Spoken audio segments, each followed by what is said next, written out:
And here we are, once again, live from Munich to the world. Thank you so much for tuning in and joining our session. It's the third part of our session on going from business processes to proper AI enablement. While we're still here, there are actually still some people joining, so don't worry about background noises. Maybe a quick recap, where did we come from? We had in our first session a beautiful session on how to design business processes. What are business processes? Why is it important to assign responsibility to processes? And then we moved forward into how to run those business processes into a digital framework and how to enable them and co-pilot them or replace manual processes with AI-based agents. And also we got a glimpse into what the current state is in that ever faster developing environment. Obviously, some of you being interested now have heard about MCP and AI being able to talk to software directly, making agentic behavior a lot more effective. And so today we conclude this series. And so if you watch all three parts, if you've registered for our event, feel free to get the replays. We also make sure to upload everything we have done onto this channel on YouTube. And so you have access to all of that. We want to share the know-how, because one thing still is for certain: if you don't set up a proper business process first, then make sure that process actually works.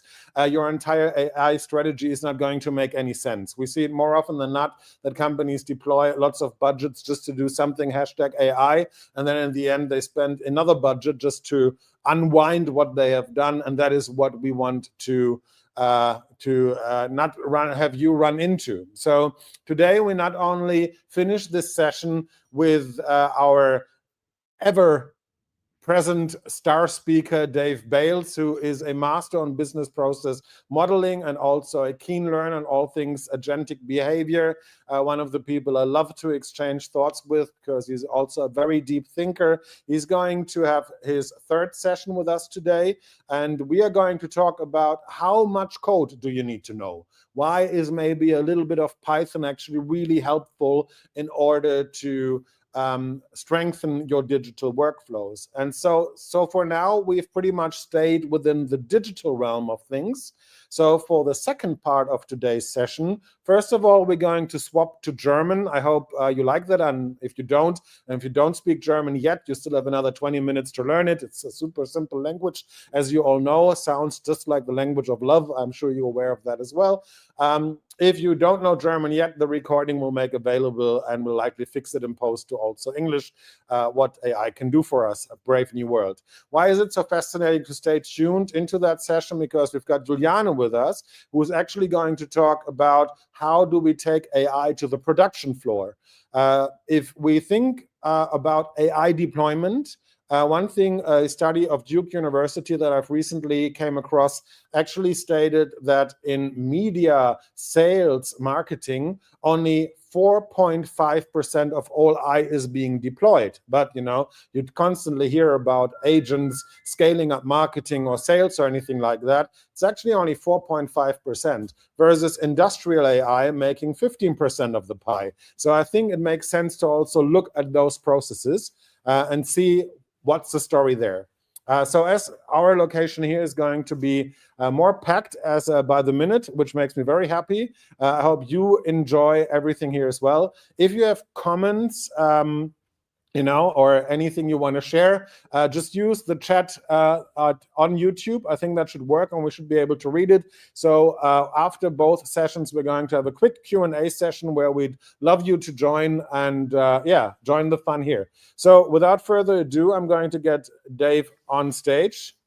Dave, there you are. Thank you so much for spending another half hour with us and making sure the people follow the status quo of expertise as you presented. And with that, I guess my job is done. I only come back in 30 minutes or so to go into the Q&A with everybody.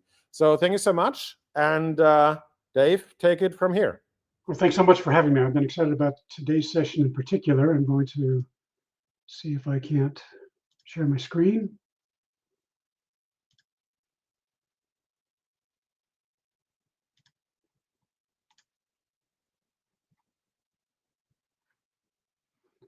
All right, so as Jan said, this is the third in a series of three. And just to elaborate a little bit on the very nice recap that he provided, my first presentation was about the sort of the virtues of visual process modeling. And I introduced a couple of tools that I use. One is called Business Process Model and Notation, BPMN.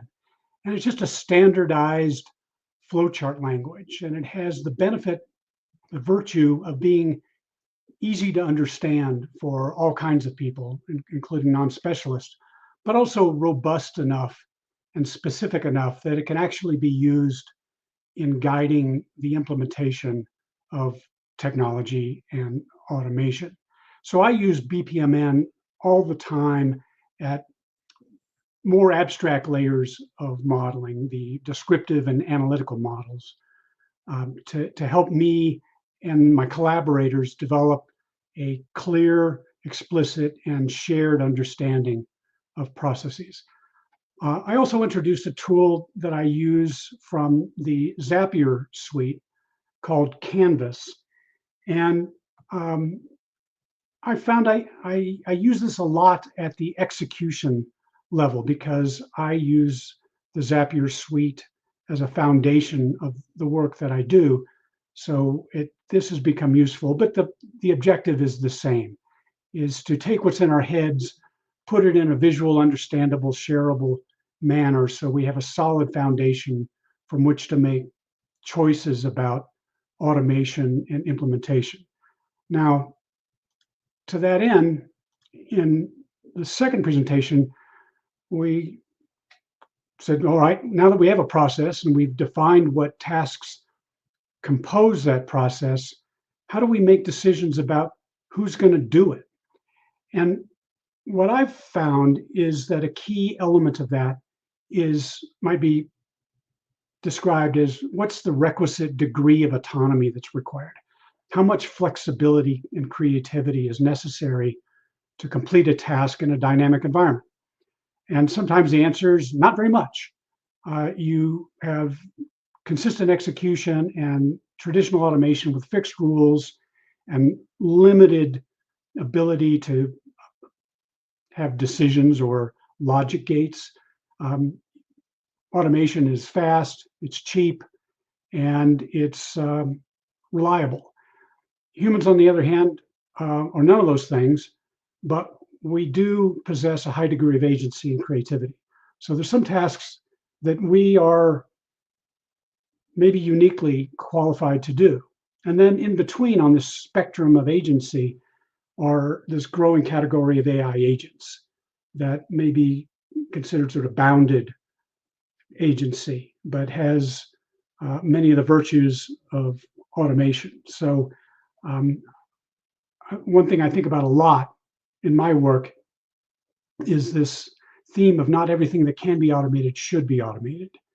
And I'm going to keep coming back to that in my presentation today. Now, today, I want to build on those and focus on situations where, I've kind of presented a false dichotomy, automation or AI or human execution. And increasingly, we have the opportunity to combine those. So the task may be a human task. A human being needs to be accountable and responsible for the execution. But there are a growing number of situations where we can augment that human with intelligent automation to help us be more effective as well as efficient in the execution of our components of a business process. And the growing capabilities of using code to help us write code, I think really expands what we can do and probably should consider doing. So in my last session, I presented my little development path where I start with modeling the process. I automate what can be and should be automated using Zapier no-code tools to start with, where the capabilities of the built-in integrations of Zapier aren't sufficient. For whatever reason, I extend their capabilities using so-called code steps, which is just inserting code snippets into what Zapier calls a ZAP, a workflow automation. But I really want to focus today on the opportunities to create bespoke, highly specific, highly niche tools with code for humans and sometimes AI agents themselves. And I think this feeds into what might be considered a new paradigm. I'm not sure it's a new paradigm on one hand, because it's so obvious that I think we tend to look around it. Certainly I have. And that is that I think we're sort of used to the SaaS paradigm of software development over the last couple of decades, where the cost and effort necessary to create useful software is pretty high. So to get an effective return on investment, we have to apply it to situations that are shared by thousands or millions of people, at very large scales. And what's happening now, I think, is that the cost of developing software and deploying that software is falling so rapidly that it's absolutely plausible to create software for one person and still create value. It's not that the SaaS model is dead and gone. I think there's going to be plenty of opportunities within enterprises and outside of enterprises to deploy that. But maybe, as the name of my company suggests, Human Scale Business, I'm really interested in how to use technology to magnify not only the efficiency, but the effectiveness and impact of small groups of people. So let me give you an example. As before, I'm going to be talking about an ongoing case study that I'm developing with a friend and client named Jeff Linkenbach. And Jeff is a social scientist who has developed a personal and professional development program that he calls the Big Next. But part of Jeff's challenge is that he needs to be able to efficiently, effectively cultivate a cadre of trained Big Next facilitators in order to grow the Big Next program. He can't be the constraint, but coaching at scale has been difficult, if not prohibitively expensive. So we set out to develop some processes and some automation that can help him be more effective in this task of developing this cadre of facilitators. And we've come to call it, a key component of it, reflect and engage. And the idea is a very familiar one. It's not new. It's prior to a group conversation that's facilitated by Jeff, a group coaching session, the facilitator trainees, if you will engage in asynchronous virtual interviews consisting of video questions, audio answers, the transcripts of which will be anonymized, synthesized, summarized, and distributed via intelligent automation. And the idea, which is crucial, is that the whole purpose of this is to make sure that the facilitated live conversation is as impactful and effective as possible without taking an enormous amount of Jeff's time. I mean, he was certainly capable pre-AI to engage in individual interviews. That's done all the time. Well, not all the time, because it's time, it takes a lot of time to do well, and consequently it's expensive. So it can only be applied in situations where the return on that time is absolutely clear. Now, here's a component of the BPMN model of an underlying process to support this reflect and engage process. And this describes a collaboration between the coordinator, the role that I play, and the role of the host, Jeff. And you can see down below here activities that are so-called user activities, which means that the coordinator is utilizing or interacting with some software. In this case, it's a tool called Video Ask.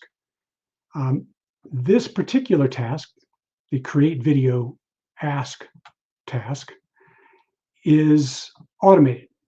This is automated using a fairly sophisticated Zap, Zapier workflow automation. And there's a huge benefit of this. Configuration tasks that would take me as an experienced video ask user somewhere between 15 minutes and 45 minutes can be done in seconds. It's a clearly useful case for automation. But up here is a task that a human needs to do. In this scenario, the interviews are static. So unlike a live interview where the interviewer can adapt on the fly to a conversation and probe and explore and change gears, with this virtual interview structure, the interview questions are set in stone. So they have to be good to accomplish the objective of making the subsequent conversation better. If they don't stimulate effective self-reflection on the part of facilitators, if that doesn't draw out information that can guide and enhance the follow-on conversation, then we're efficiently doing something of very low value. So the overall effectiveness of the process is dependent on asking good questions. Now, Jeff is very, very capable of asking good questions. But the issue that we ran into is that diligent experts like Jeff they understand the importance of the good questions. So when you give them a task like develop an interview script, it gets internalized as what my business partner would call a project rather than a task. And when something is a project, we tend to defer, we tend to procrastinate. So this step, as part of the overall process design, can conceivably be a high friction step. It slows things down. If it slows things down, it makes things more expensive, which means you can't apply the process as well as you might otherwise. So we started thinking about how can we use intelligent automation? How can we create an interview question generator app, not to replace the human, but to augment, facilitate, catalyze, accelerate that inherently human task. So let me show you what we've created. I'm going to refresh this to wake it up. But you can see this is a web app, full-blown web app with some security. And the way this works is that Jeff, in this case, the host, might have there's an upcoming theme or topic for his next conversation with facilitators that he needs to generate an interview script for. He'll put that topic, let's say how to foster innovation in a small team. And then they select a question framework. And people have done studies for a long time about how to ask. Dave, I quickly need to interrupt because I think you want to share another screen. Can that be? Are you going into the workflows? Because you're still sharing the mural. Oh, I see. Let me try this. How's there that? We are. Wonderful. I thought it would follow me. Thanks for interrupting. So here's the interview question generator. And here's where I entered the discussion topic. And this drop-down incorporates other people's frameworks about how to engage in effective inquiry, how to generate good open-ended questions. And some of these are quite old and familiar, the Socratic method. Some of them are a little bit more contemporary design thinking. So we'll just grab one and then generate questions. Now, the idea, again, is to create a useful first draft for the host, for Jeff, to allow him to take what otherwise might be perceived as a project, turn it into a task that he can do very quickly. And what these frameworks can do is they can generate some pretty good questions, but by giving him a draft to work from and the opportunity to look at the same topic from a multiple perspectives, it allows him to quickly sort of pick and choose, adapt, and edit, and generate that good interview script faster and maybe even a little bit better than he would on his own. Now, the way I implemented that is in code. And for those of you who don't code, um, don't worry about the lack of familiarity, because this is pretty straightforward. It's a wrapper to an OpenAI large language model. And all it does, as described in this doc string, is it stores some templated prompts, and based on the input from the user, configures an LLM prompt dynamically in real time, submits it, and returns a response.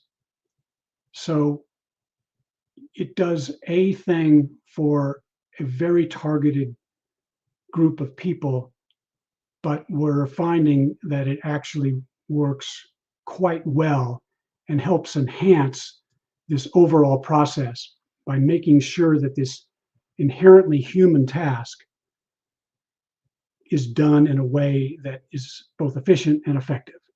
Now, the way I was able to do that, I'm not a professional developer. I know I've been learning Python code for the last few years, so I think generously speaking, I might be considered an intermediate Python coder. But a project like this, a couple of years ago, would have taken me the better part of a week, and consequently makes it expensive, which means developing that kind of software would be a lot less feasible in most cases.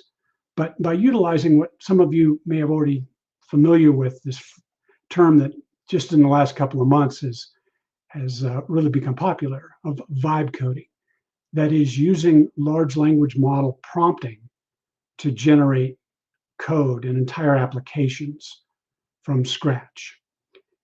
And while the current capabilities might be a little bit less than the kind of the fanboys might portray, it's still really, really useful, because it can greatly accelerate the development of an application. The interview question generator, probably with my iterations and improvements over time, has been no more than an afternoon's worth of work. So inexpensive.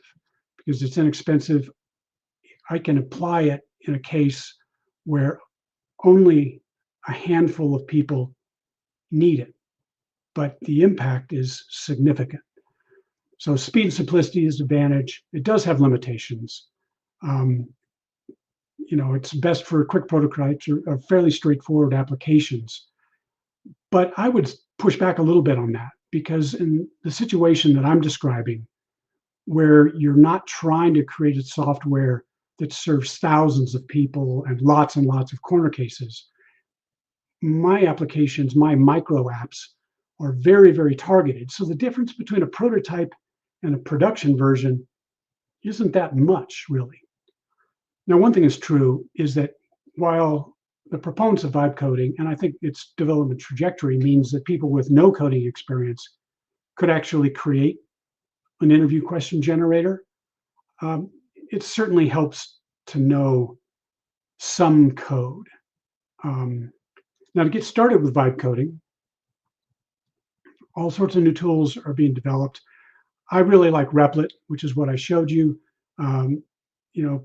Professional developers that are working at enterprise scale apps tend to use different tools. But for me, the ability to go from a concept to a functional web application quickly, as the label on the tin says, is really, really valuable to me. It's very economical, and the power is growing quickly. So it's a nice place to start with vibe coding. I also tend to use vibe coding assistants more than I use full-blown vibe coding agents. And one of the tools suites that I really, really like are the tools by Kagi, because it allows me to use multiple different LLMs to explore issues. But there's lots of tools. There's a growing number of tools out there, but these are the ones that I tend to use. I suggested about, I think it is useful to learn a little bit of programming, and maybe Python tends to be the computer language of AI. So I think it's a good place to start. It's got other virtues as being relatively straightforward, more natural than a lot of programs are. And you can learn a useful amount very quickly. I mean, there's never been a better time, I think, to learn about programming. And resources I really like include those on deeplearning.ai. The founder of deeplearning.ai, Andrew Ng, is a AI rock star. He's also the co-founder of Coursera. He's a very effective educator.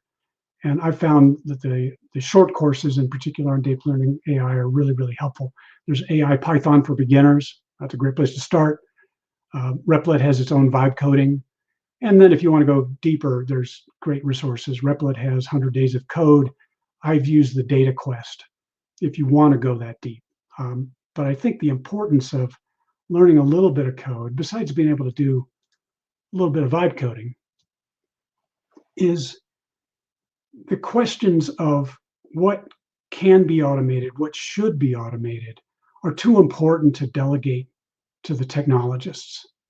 That I think it's incumbent upon those of us who aren't technology people to know enough to be able to make informed judgments about the capabilities and the limits of these intelligent automation tools that are available to us, and make informed judgments about what should be automated, and have enough understanding to be able to recognize when human and AI collaboration is the appropriate route versus full-scale automation. And I think time is showing that those who have jumped too fast, too hard into AI agents or AI automation have come to regret their choices and are backpedaling.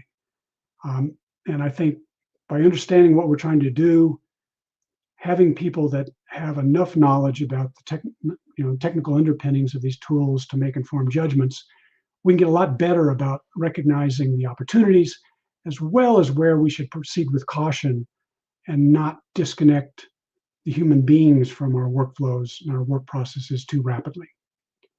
So I would encourage you to do so, and thank you so much for letting me share my thoughts. Thank you so much, Dave. I'm applauding you. You can hear the hundreds of thousands of people in this room applauding as well. Dave, I think that you wanted to share something. You wanted to share the Replit environment as well, and we actually got stuck on the question tool. So maybe if you have that open, just so people can see what you were talking about with regards to the Python steps on Replit, just to revisit that briefly. And with that, I open the floor for questions. Does any one of you have a question for Dave? Just come to the front because otherwise the people on YouTube can't hear you.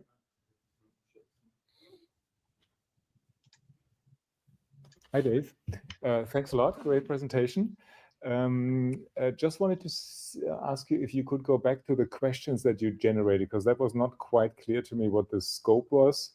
And maybe you can also show us, the prompt you talked about. I think it's a fairly simple setup, but could still be interesting because, interestingly enough, I had this afternoon a discussion with a friend of mine who is a CEO coach.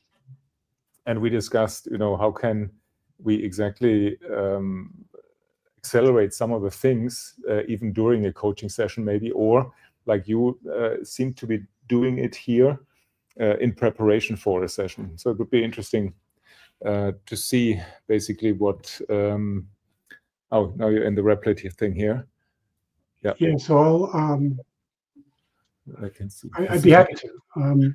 Maybe we can do both things at the same time. So is that clear? Jan, can everybody see the Replit environment with the code? Yeah, we see the Replit environment now. Okay. So the way that we've structured it is to frame discussion topics in terms of kind of two approaches. One is I wish I knew, which connotes a point of curiosity or how to, which is a framework for application. So the idea is to help the AI by understanding the difference between sort of an abstract exploration of ideas versus a practical, application of concepts. And then we analyzed a number, went out and identified, of course, I was using, an AI-powered search to find out who has created frameworks for inquiry. So we identified a number of those and then used some vibe coding to come up with these prompt templates. Now, one of the ones I want to share with you that I think is really interesting is, let's see. Maybe quick question, Dave, on the, on these different frameworks here. Maybe you can talk just a second on, let's say, design thinking, because most of us know, the concept. Mm-hmm. What then does this trigger, and what kind of questions are you generating for that group session, if I understood it correctly? Okay, so I don't know where the design thinking one is, but they're all pretty much the same. It describes the framework in terms of these categories. So you can see an overall description of the framework, and then how the framework is broken up into categories, and then it provides examples, kind of prompt engineering 101. And those. What I'm missing is, what is the objective of the interview? That, like, let's say you mentioned that there is these video interviews that are done before this group session. Yes. My question is, what is the content talking about? And then my understanding is you have a certain content area, and then you use these frameworks to generate questions about that content. Is that correct, or are these just because you have to have some, some intent regarding the questions that should be there? That's what I would call the topic. So yes, the conversations are purposeful, but they're not necessarily. I'm not entirely clear on what you mean about content, but there is an objective. You might say, I want to. I wish I knew about how to improve communication amongst a small team, for instance. That's the topic or the objective of the live conversation. So the idea of the interview questions is to stimulate self-reflection on the part of the participants about aspects of, in this case, communications across small teams. So it's a guided sort of self-reflection journey. It's not there to answer all the questions.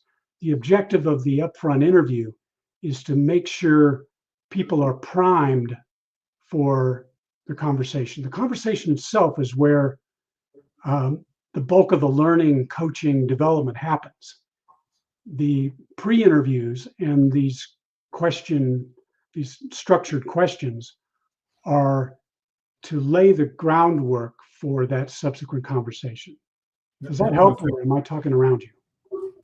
Thank you. No, that it helped. I missed the objectives piece before. Okay. Wonderful. Also, thanks for diving in there and showing us the code that does that. I think that comes back to developing an app for a single use case. So as you mentioned before, developing with very little code that can be done co-piloted through a specific environment, and then really have a specific use case. It's actually an adoption of low-code environments at scale. Any other questions from you guys? Guess there's a lot of content to digest as well. I'm wondering, Dave, since I know you as a deep thinker that is also thinking left and right of projects, do you have a framework in terms of degree of agency where that would have the most impact? So would you say, I'm using Python to make my AI agent smarter at the end of the day? I'm using a code step to make a single use case for a human interaction, or would you even say I'm using that just to digitize my processes better? I think with extending a zap with a code step is typically pretty mechanical. So for those of you who have used Zapier, among some of its constraints are its ability to do looping steps within a workflow that ends up in a typical Zap being sort of a terminal event to go through a loop or generate a loop. So a little Python code step to get around that. So I'll insert, special formatting actions or looping steps. So it's very tactical at that level. When I get to, sort of developing a bespoke program, I'm swinging for the fence a little bit. I'm trying to have a higher impact, and I would expect, if I look back on these micro app Python programs, probably half of them are for AI agents. I'm creating bespoke tools to allow an AI agent to do something that it otherwise wouldn't be able to do reliably. And then the other half is for humans. So for my friend Jeff Linkenbach, he's been kind of at the forefront. He is very non-technical, but he's a big consumer of fairly sophisticated tools, both AI agents with bespoke programs, as well as users of tools like the question generator.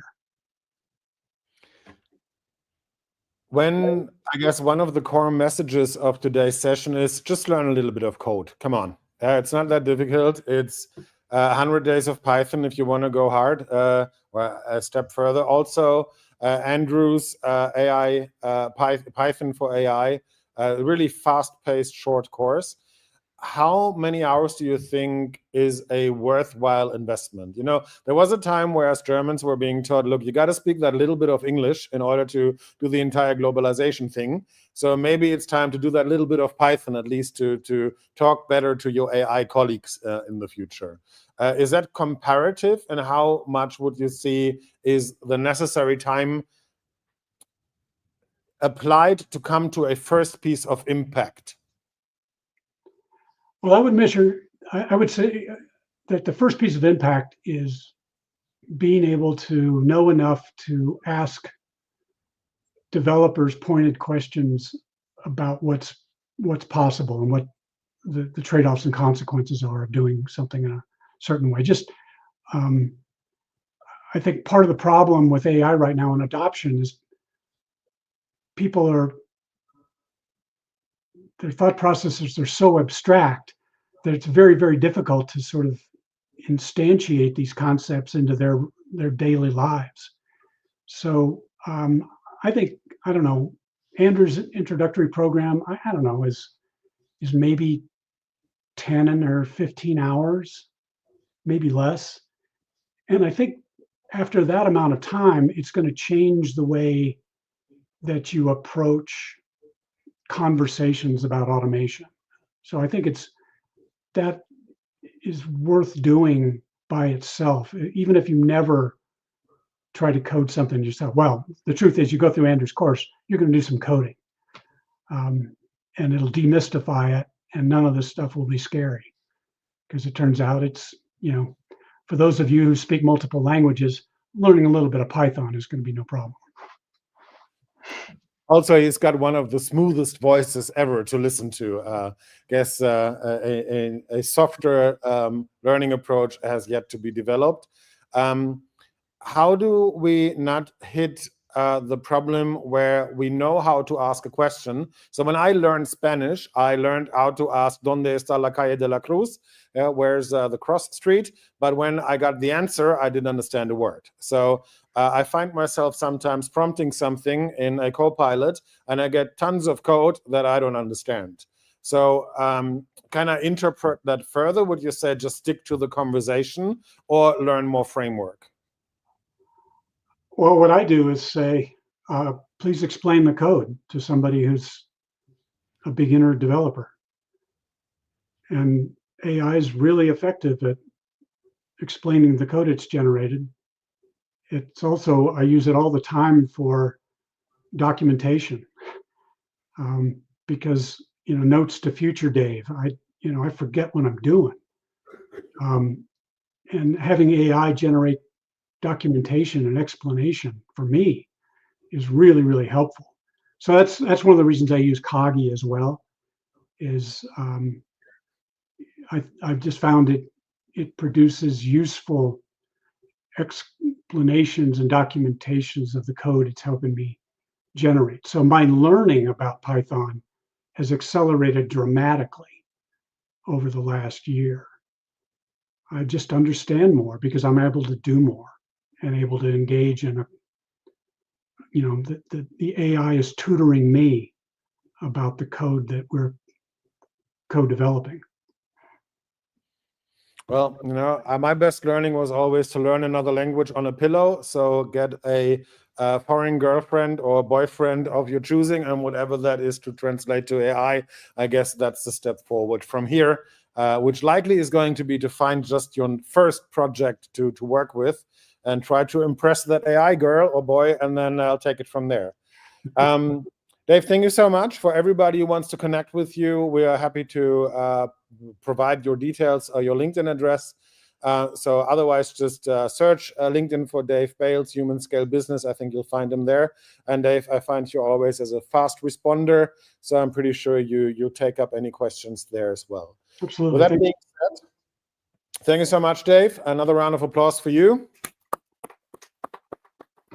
From Munich to Colorado, and then we'll step things up outside of the digital framework and hand over to Juliane, who will be moving with us into the production side of things. With that, if you don't speak German, the next bit of may be somewhat confusing, but I'm sure you can follow. Again, it's a very easy language. So here we go. Let me share my screen.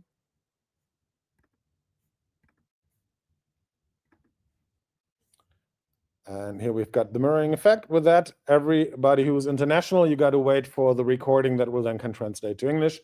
Und an alle anderen ein herzliches Servus aus München. Wir freuen uns, dass ihr da seid. Und ich gebe weiter an Juliane. Juliane, pass auf, hier noch schnell den View auf Fullscreen. Und dann sollte alles klappen. Perfekt. Hallo zusammen.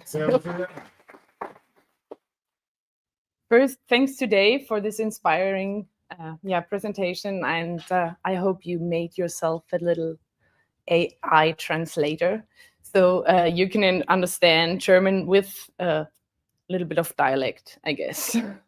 Ja, hallo zusammen. Voll schön, dass ich heute hier sein darf. Ich freue mich total. Bei mir geht es ein bisschen weniger weit in den Code. Ich möchte euch so ein bisschen was erzählen über das Thema KI in der Produktion. Da muss ich reinsprechen, habe ich gehört. Genau, KI in der Produktion. Also erstmal ganz kurz zu mir. Ich bin Juliane Gottmann. Ich bin die wissenschaftliche Geschäftsführerin des KI-Produktionsnetzwerks Augsburg an der Universität Augsburg. Genau, und wir machen KI in der Produktion. Erstmal, wer sind wir? Das KI-Produktionsnetzwerk sind eigentlich 4 Forschungseinrichtungen. Das ist die Uni Augsburg, das ist die Hochschule Augsburg, das ist das Fraunhofer IGCV und das DLR. Wir gemeinsam wurden beauftragt, das sieht man drumherum noch so ein paar unserer Unterstützer, aber wir 4 wurden gemeinsam vom Freistaat Bayern beauftragt, KI in der Produktion zu erforschen und, wenn es geht, auch direkt in die Industrie zu bringen. Also nicht nur, wenn es geht, sondern ganz dringend direkt in die Industrie zu bringen. Genau, und wir tun das eigentlich so auf dreierlei Standbeinen. Wir machen ganz viel Forschungsprojekte zusammen mit Unternehmen. Und wir machen ganz viel im Bereich Aus- und Weiterbildung, also versuchen da auch die Auszubildenden, die Ausbilder in den Unternehmen, die Fachkräfte weiterzubilden. Genau, und wir unterstützen auch Startups oder junge Gründer darin, Förderungen zu kriegen und sich da ein Business aufzubauen. Genau, was steht denn eigentlich an? Was ist denn eigentlich so unser Ziel? Ich habe da mal so eine Historie mitgebracht. Es gab viele industrielle Revolutionen in letzter Zeit. Ich glaube, Industrie 4.0 ist in aller Munde. Ist keine Überraschung. Wir wollen natürlich noch einen Schritt weitergehen. Und zwar ist unser Ziel, dass wir Produktionskonzepte ermöglichen, wo alle Entitäten in der Produktion miteinander auch vernetzt sind und ein System bilden. Und wir möchten, dass es durch dieses System unterschiedliche Wege gibt. Und einer dieser Wege führt, das kennt, glaube ich, jeder, zu einem ökonomischen Optimum. Ja? Das heißt, zu sagen, wie kann ich denn eigentlich möglichst effizient, möglichst kostengünstig produzieren. Jetzt gibt es ganz prominente Ereignisse, die dazu führen, dass man dieses Optimum vielleicht verlassen muss.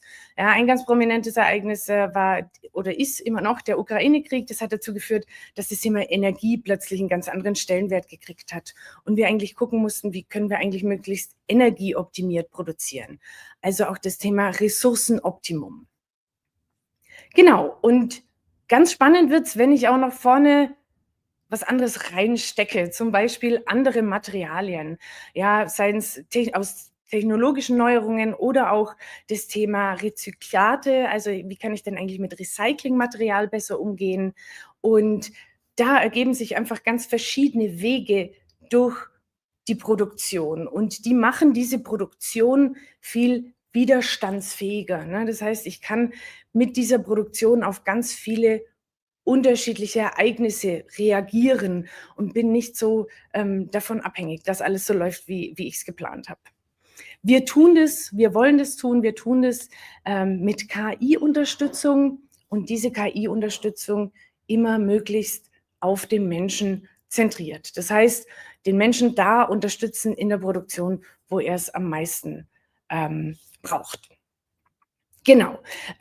Das heißt, da stecken 3 ganz wesentliche Punkte drin. Das eine ist das Thema Nachhaltigkeit. Ja, also wie kann ich auch ökologisch optimal agieren? Das zweite ist das Thema Resilienz, Widerstandsfähigkeit. Und das dritte ist das Thema Menschzentrierung.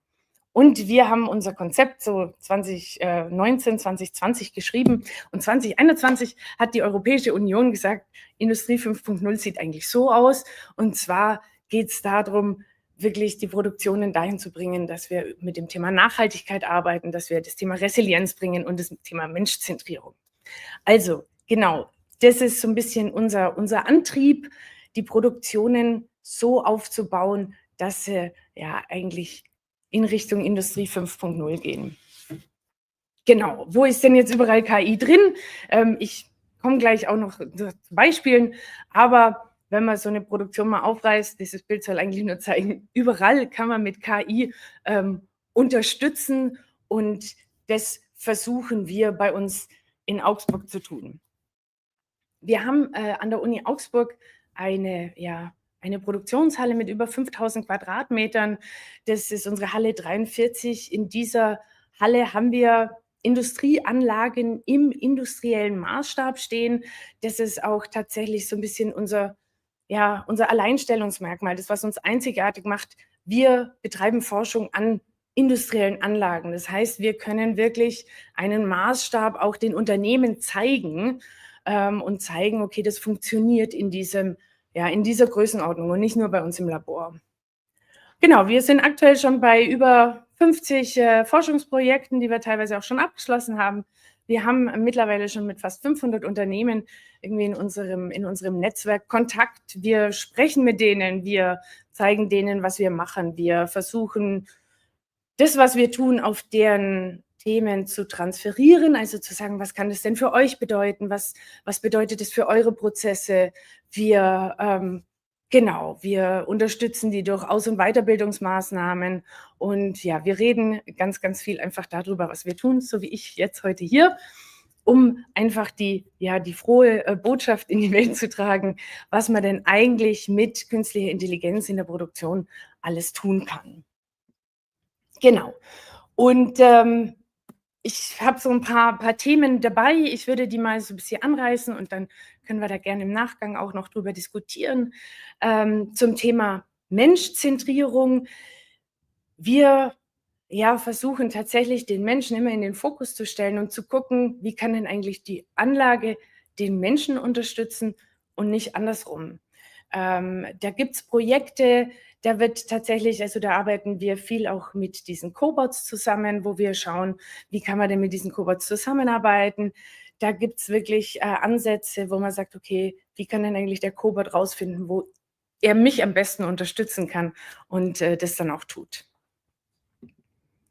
Genau, das nächstes Thema für uns furchtbar wichtig ist das Thema Qualitätssicherung.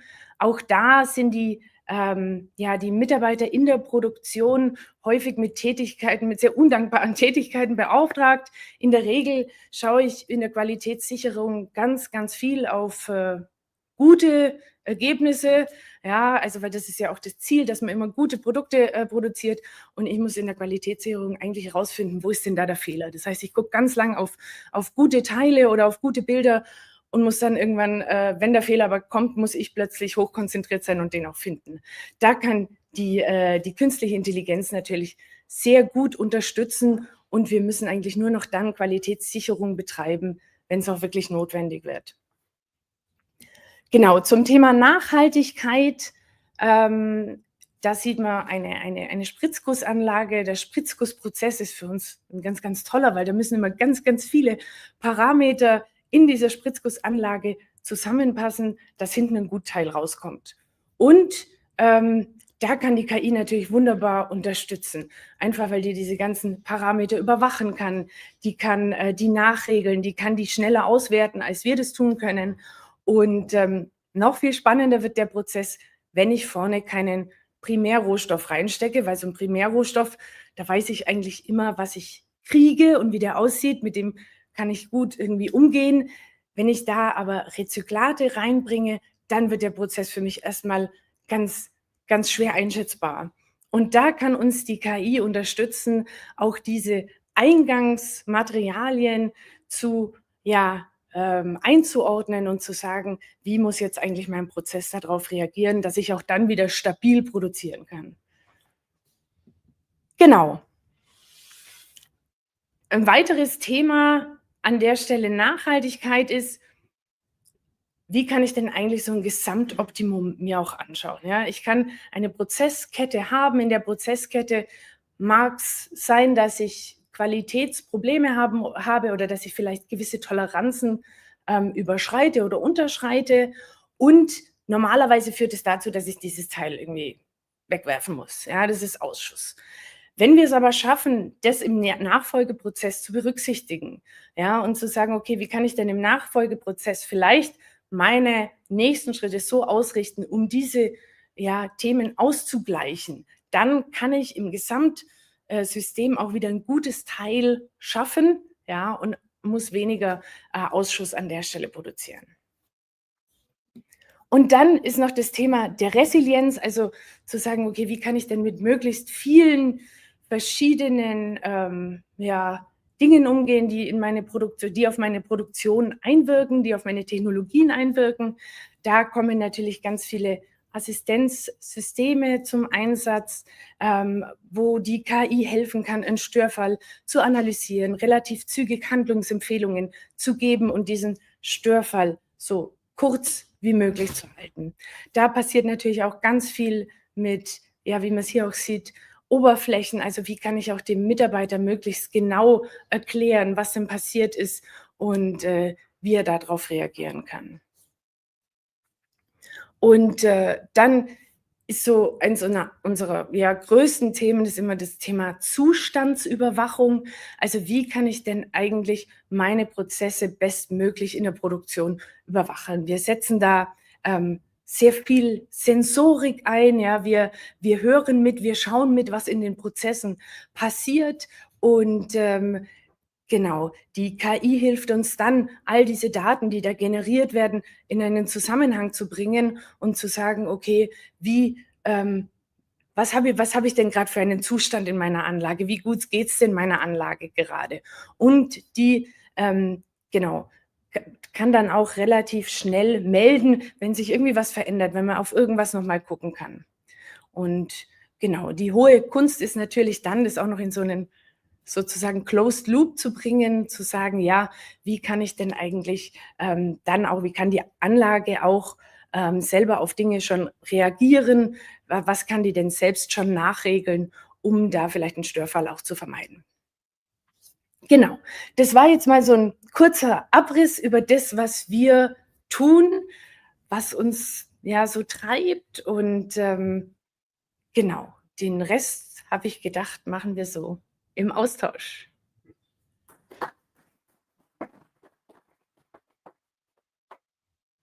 Ja, soll ich den Austausch anfangen oder springt direkt jemand auf? Lucky, der Lucky ist der Erste. Lucky, du musst nach vorne kommen. Ihr müsst immer vor die Kamera kommen. Ja. Sonst hören euch die Leute auf YouTube nicht. Ja, was soll dieser Mr. Beast denn hier? Ja, wir haben ja definitiv mehr Zuschauer. Müsst euch beide davor. Wir stellen uns beide davor. So, vielen Dank, Juliane. Es sind wieder neue Projekte dazugekommen, die ich noch nicht kannte. Ja. Sehr spannend. Wie geht ihr denn damit um? Weil wir haben jetzt auf der einen Seite Sapia, was so aus meiner Sicht ganz viel Automatisierung und KI in Verwaltungsprozessen oder in den Dingen sind. Und da sind wir jetzt so auf der IT-Sprech-Shopfloor-Ebene, was auch schon wieder in der Vergangenheit schon ein Thema war. Wie verbinden wir Shopfloor eigentlich mit der Organisation? Gibt es da auch schon Überlegungen dazu bei euch? Ja, also natürlich gibt es auch ganz viel zu den Themen, welche Geschäftsprozesse haben wir denn, wie kann man das Ganze mit der Produktion zusammenbringen. Also ein Stichwort aus Produktionssicht ist ja da mal das Thema Logistik, ne? Da geht es ja so ein bisschen von der Produktion in die Organisation über und alles, was eben zur Logistik dazugehört. Also auch das Thema Steuerung, das ist mal so das Nächste, was eigentlich an der Produktion dran ist. Wie kann ich denn eigentlich so eine Produktionsplanung machen, eine Produktionssteuerung machen? Ganz genau. Und da gibt es bei uns auch sehr, sehr spannende Prozesse, geht natürlich viel mehr in Richtung auch Selbststeuerung. Ne? Also wie möchte ich eigentlich gar nicht mehr so viel sagen, wie das Ganze geplant ist, sondern wie kann man das auch so ein bisschen in selbststeuernde Regelkreise bringen. Super, vielen Dank. Genau, wir haben vorher darüber gesprochen, Gebäudeausrüster hier. Genau das wäre ein Thema. Der hat mir nämlich erzählt, dass er eigentlich erst nach 2 Jahren wieder ankommt und sagt, und schaut, wie die Anlage, in welchem Zustand sie eigentlich läuft. Und der hätte als Ziel, sie zwischendrin, dass die Anlage sich selbst optimiert auf den optimalen Betriebszustand. Das ist super. Dann kann er einfach mal bei uns vorbeikommen. Und genau, wir schauen. Ich werde ihn antreten. Ja, voll gern. Voll gern. Danke. Gehen wir gleich auf die andere Seite. Hallo. Hallo, Juliane. Vielen Dank für den Vortrag, fand ich super.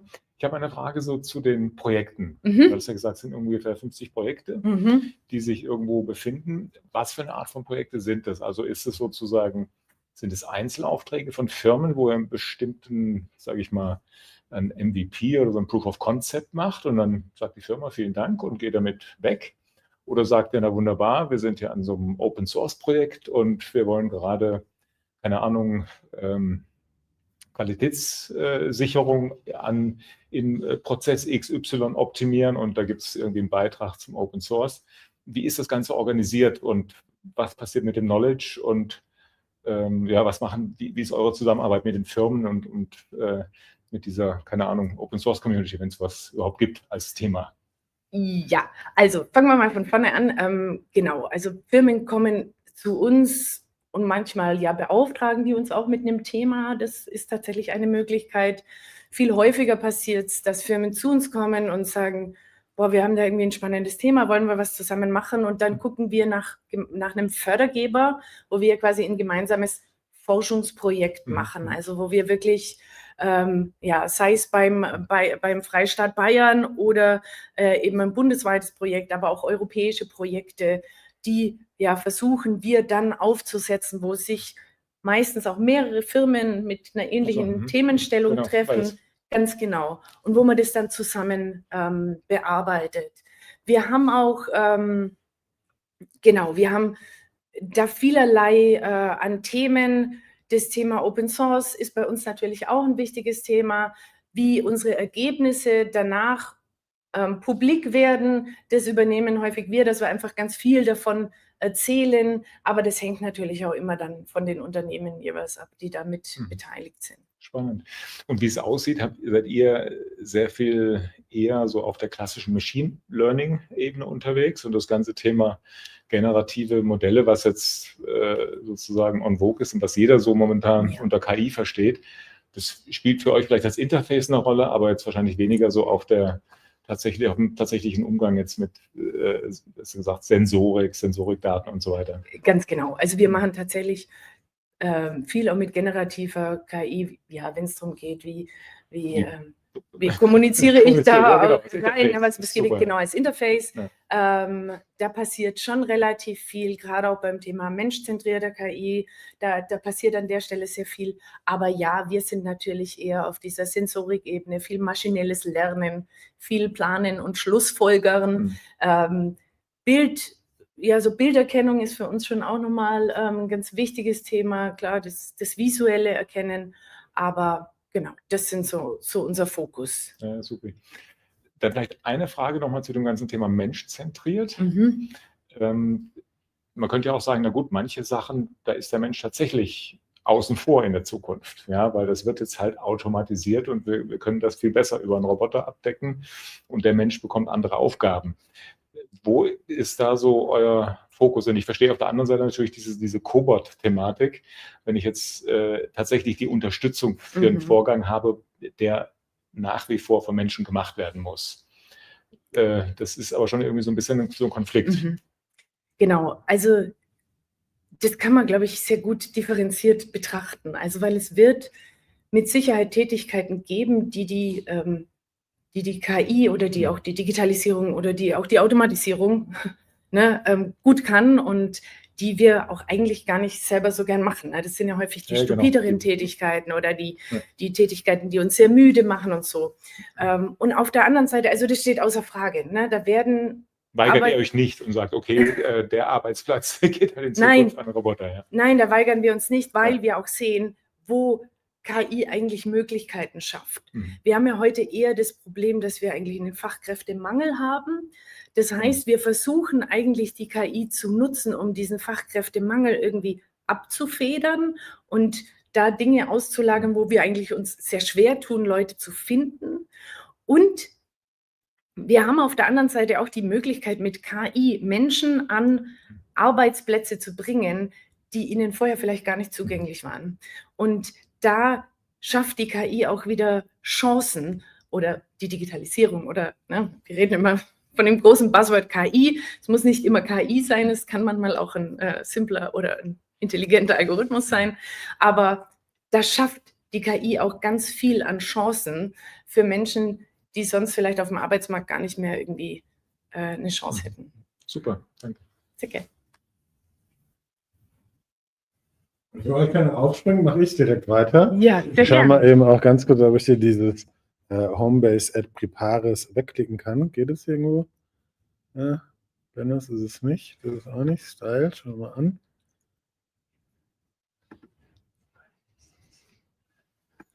Super, da sind nämlich die Antworten immer schöner hinter für den Schnitt.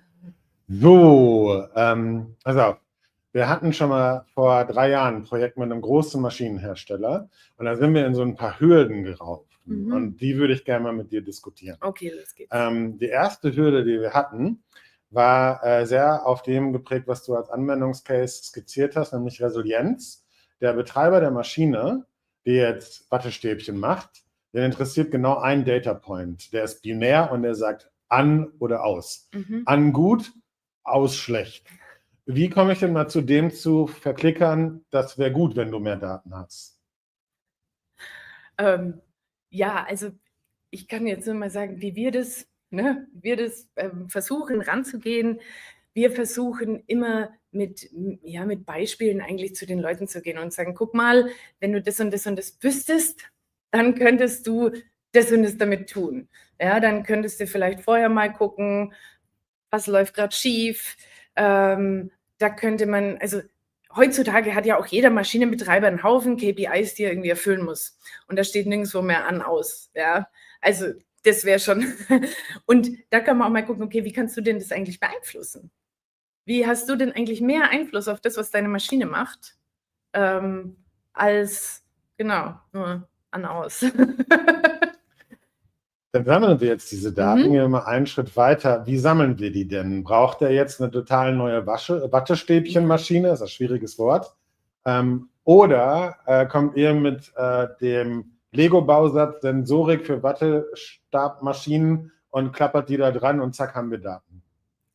Also muss der neu investieren in die Sensorik oder neu investieren in eine komplett neue Maschine? Nee, also der muss in erster Linie, geht es mal darum, dass man Sensorik da reinbringt. Und das kann man tatsächlich auch, wir nennen das Retrofit, dass man das im Prinzip an bestehende Anlagen dranbringt. Also wir haben wirklich auch so eine wir haben teilweise wirklich uralte Maschinen, die haben wir extra auch bei uns in den Maschinenpark mit reingenommen, um einfach zu zeigen, was kann man denn auch an sehr alten Extrudern zum Beispiel, wie kann man denn da auch Sensorik dranbringen, um diese Maschine fit für Datengenerierung zu machen. Also genau, es muss nicht immer die neue Maschine sein. Kannst du das elaborieren? Was habt ihr mit dem Extruder gemacht, damit er fit für Data ist? Ja, also in erster Linie geht es wirklich darum, dass man mal guckt, okay, wo kann ich Sensorik gut anbringen? Ja, was bietet mir die für Daten? Wie kann ich das auslesen? Also da gibt es dann einfach verschiedene Testphasen jetzt von unserer Seite, wo man einfach sagt, okay, wo bringe ich was hin? Manchmal geht es auch nicht so gut, ne, dass man feststellt, okay, in diesem Maschinenteil bringe ich jetzt keinen Sensor rein, der irgendwie gut funktioniert. Und genau, dann muss man das halt gucken, wo funktioniert es, wo brauche ich vielleicht dann ein anderes Verfahren. Ne? Also wir arbeiten viel mit Ultraschall, wir arbeiten aber auch mit Körperschallsensoren, Temperatursensoren, alles Mögliche. Ne? Und da kann man natürlich viel erstmal ausprobieren, was macht Sinn, was liefert mir gute Daten. Und genau.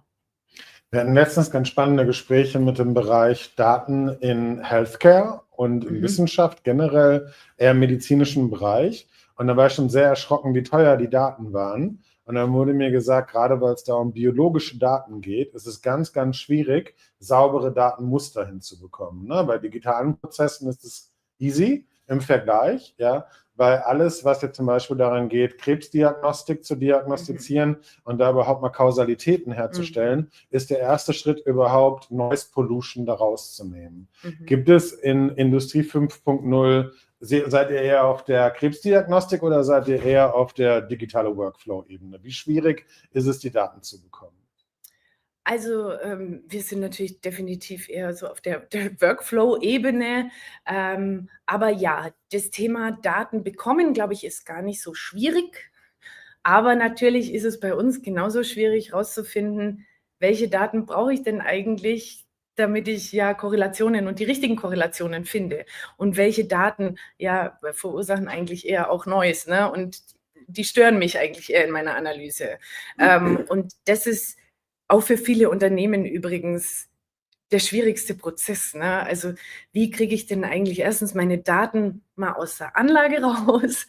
Wie kriege ich sie dann auch so aufbereitet, dass ich damit weiter sinnvoll arbeiten kann und dass ich dann auch wirklich Ergebnisse kriege, die irgendwo Sinn machen und die mich auch weiterbringen. Das ist immer so ein bisschen ein Lernprozess für alle Beteiligte, dass die Daten und die Datenbereinigung und die Datenaufbereitung eigentlich ein riesiger Aufwand ist und das bisschen Sensorik, das ich dann dafür noch brauche, eigentlich am Schluss das Einfachste war. Das spiegelt so ein bisschen unsere Erfahrung auch da drin auf der Startup-Ebene. Die holen sich teilweise 5 Millionen Kapital und geben davon 4,99999 Millionen aus für den Dateneinkauf. Ist das in Industrie 5.0 ähnlich, dass die Daten, die ich erstmal einkaufen muss, damit ich Analysen fahren kann, in einer Preisklasse sind, wo ich schon einmal tiefer in die Portokasse greifen muss? ist für mich jetzt erstmal so eine schwierige Frage, die könnte ich jetzt gar nicht so pauschal beantworten. Ich weiß aber auch, dass es jetzt natürlich immer mehr Möglichkeiten gibt, auch Daten zu generieren. Also ich kann auch virtuell Daten generieren und die Trainingsmodelle auch nutzen. Und da werden die Möglichkeiten auch immer mehr. Das heißt, wir sind eigentlich immer mehr in der Lage, mit tendenziell weniger Daten mehr rauszuholen. Einfach ja, weil wir Möglichkeiten haben, diese Daten, die wir generieren, also echte Daten, die wir generieren, anzureichern. Und da würde ich sagen, da werden die Chancen schon besser. Diese Daten, wer ist denn da der Auftraggeber, die zu erheben? Weil Daten sind ja das neue Öl oder die neue IP oder. Ist es der Maschinenhersteller, der dadurch gegebenenfalls Operating-Systeme für seine Maschine überhaupt erstmal aufbauen und herstellen kann und dahinstellen kann? Oder ist es der Käufer der Maschine, der damit seine Prozesse besser machen will, weil er sagt, ich will der beste, ja, also ist es ähnlich wie ich bin halt Gitarrenverkäufer und du machst mit der Gitarre, was du willst und die Daten sind halt die Musik, oder sag ich, nee, ich verkaufe dir die Musikanlage und da sind alle Daten schon drin, um für dich die perfekte Musik zu machen. Was ist aktuell eher der Business Case?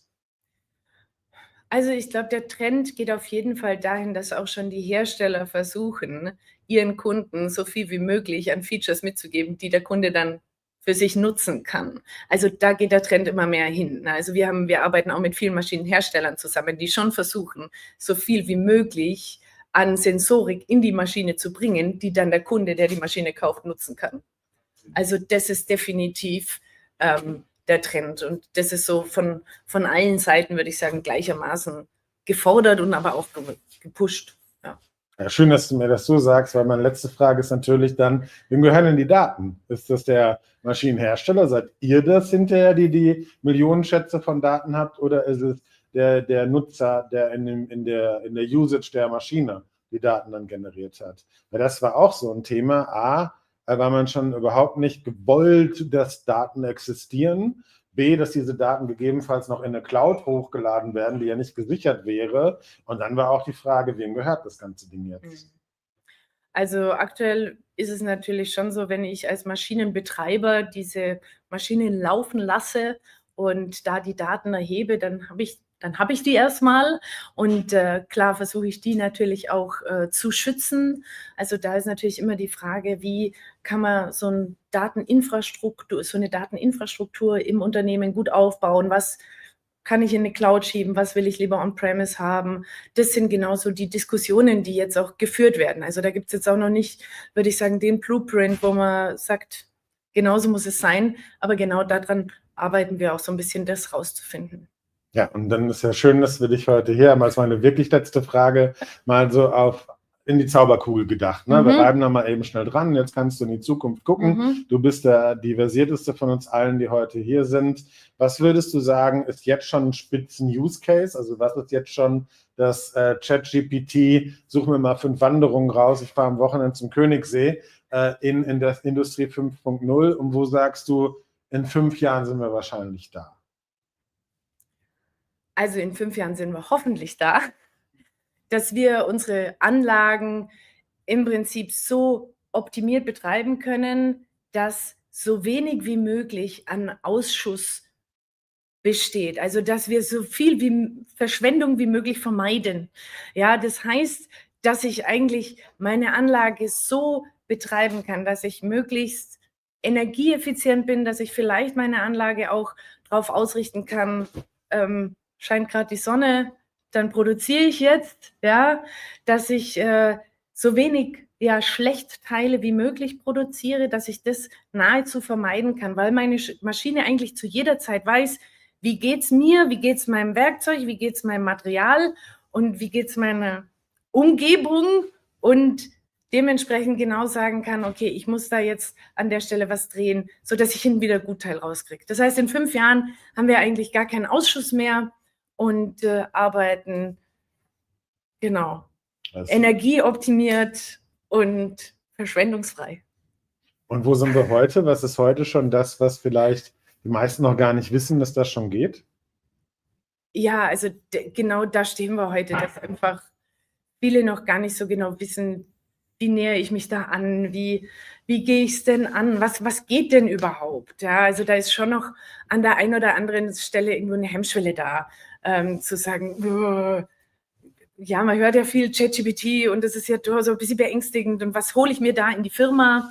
Und die wissen eigentlich noch gar nicht, dass es da auch sehr pragmatische Lösungen gibt, Lösungen, die auch erstmal, ne, die ich auch mal bei mir halten kann, die überhaupt gar nicht groß Einflugtore für irgendwelche Schelme sein müssen, sondern dass man da wirklich eigentlich im Kleinen auch ganz tolle Sachen machen kann, die einen unglaublichen Hub haben, ne? So wie es Dave vorhin auch erzählt hat. Also auch das geht im Maschinenbereich genauso und im Anlagenbereich, dass man da ja so kleine Applikationen hat, die eigentlich einen unglaublichen Mehrwert schaffen.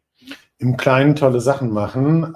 Wir haben schon vor 2, 3 Jahren gehört, dass die Zukunft gerade für die Bekleidungsindustrie sein wird. Ich sage einmal ChatGPT, was ich haben will, und dann scanne ich schnell mit der Kamera meinen Körper und dann geht es durch irgendeine Smart Factory und wird eigentlich auch nur für mich produziert, weil das schon so fertig ist, und dann kriege ich das perfekt passende Polo-Shirt zu mir, oder das perfekte Auto wird dann nur für mich gebaut, oder das entsprechende Haus wird für mich gebaut. Glaubst du, dass das, genau, gedruckt, oder wir schießen halt nur noch einen richtig guten 3D-Drucker auf den Saturn und der baut dann da die Space Station ganz alleine. Ist das ganz weit weg oder sind wir da eigentlich auch schon demnächst? Also kriege ich mein individuelles Wattestäbchen zweifarbig. Also im Kleinen sind wir da mit Sicherheit. Also ne, es gibt jetzt auch Systeme, wo ich im Prinzip auch über Sprachmodelle mir ein Bauteil konstruieren lassen kann und dieses Bauteil dann auch direkt an den 3D-Drucker schicken lassen kann und der druckt mir dieses Bauteil, das ich gerade beschrieben habe, wie ich das eigentlich haben möchte. Ne? Da muss ich gar nicht mehr groß im CAD selber rumfuhrwerken, sondern da beschreibe ich die Funktionen, da beschreibe ich das Bauteil und dann wird mir da ein Bauteil konstruiert und das kann ich im Prinzip direkt auf die Reise schicken. Das ist ja auch so ein bisschen was mit, ne, ich fotografiere meinen Körper und dann geht es weiter.